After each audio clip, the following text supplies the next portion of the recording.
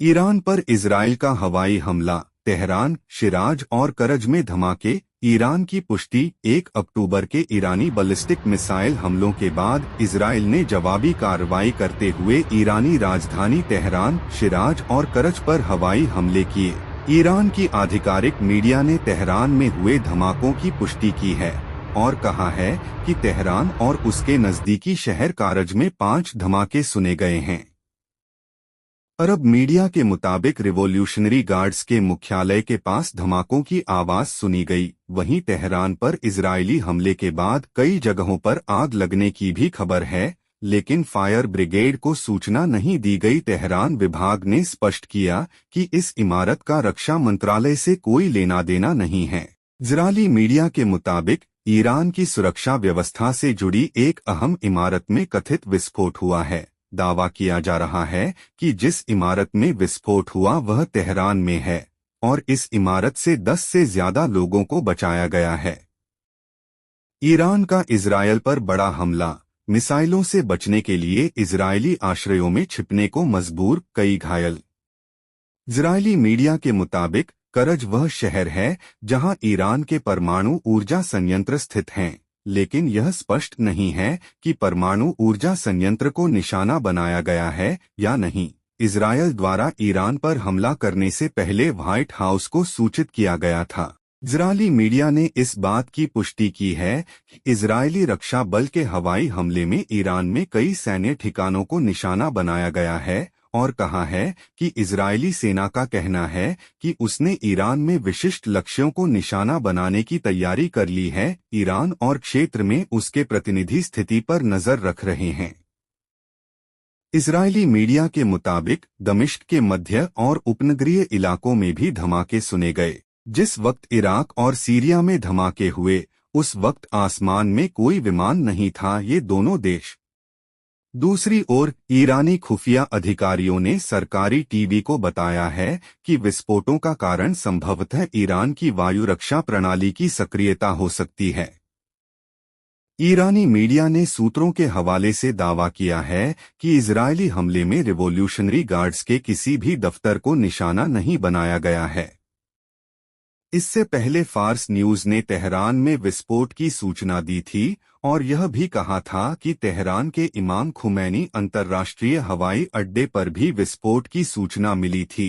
बाद में इमाम खुमैनी अंतर्राष्ट्रीय हवाई अड्डे के सीईओ ने हवाई अड्डे पर हमले की खबरों को खारिज कर दिया और कहा कि हवाई अड्डे से सुबह की पहली उड़ान हमेशा की तरह रवाना होगी और कोई भी उड़ान रद्द नहीं की जाएगी।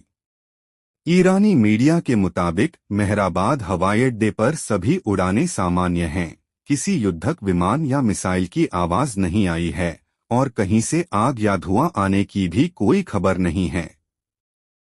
उधर अरब मीडिया का कहना है कि तेहरान हवाई अड्डे के पास विस्फोट के अलावा दमिश्क के ग्रामीण और मध्य इलाकों में भी विस्फोट सुने गए। सऊदी अरब ने शनिवार को ईरान पर इजरायली सेना की कार्रवाई की निंदा की। रियाद ने कहा कि यह तेहरान की संप्रभुता, अंतर्राष्ट्रीय कानूनों और मानदंडों का उल्लंघन है। सऊदी विदेश मंत्रालय ने एक बयान में कहा, सऊदी अरब क्षेत्र में निरंतर बढ़ते तनाव और संघर्ष के विस्तार को अस्वीकार करने के अपने रुख पर कायम है। बयान में कहा गया, राज्य सभी पक्षों से अत्यधिक संयम बरतने और तनाव को कम करने की अपील करता है और क्षेत्र में जारी सैन्य संघर्षों के परिणामों के बारे में चेतावनी देता है। बांग्लादेश की पूर्व प्रधानमंत्री शेख हसीना सरकार विरोधी प्रदर्शनकारियों द्वारा उनके ढाका स्थित आवास पर धावा बोलने के बाद भारत आई थी। पिछले 2 महीने से अधिक समय से वह भारत में ही है। बताया जा रहा है कि शेख हसीना नई दिल्ली के लुटियंस बंगला जोन में एक सुरक्षित घर में रह रही हैं, जिसकी व्यवस्था भारत सरकार ने उनके लिए की है। प्रधानमंत्री रहते हुए शेख हसीना ढाका के मध्य में 3600 वर्ग मीटर में फैले एक विशाल महल में रहीं, जिसके चारों ओर सुंदर उद्यान थे तथा जिसका निर्माण मूलतः महारानी एलिजाबेथ द्वितीय के आवास के लिए किया गया था।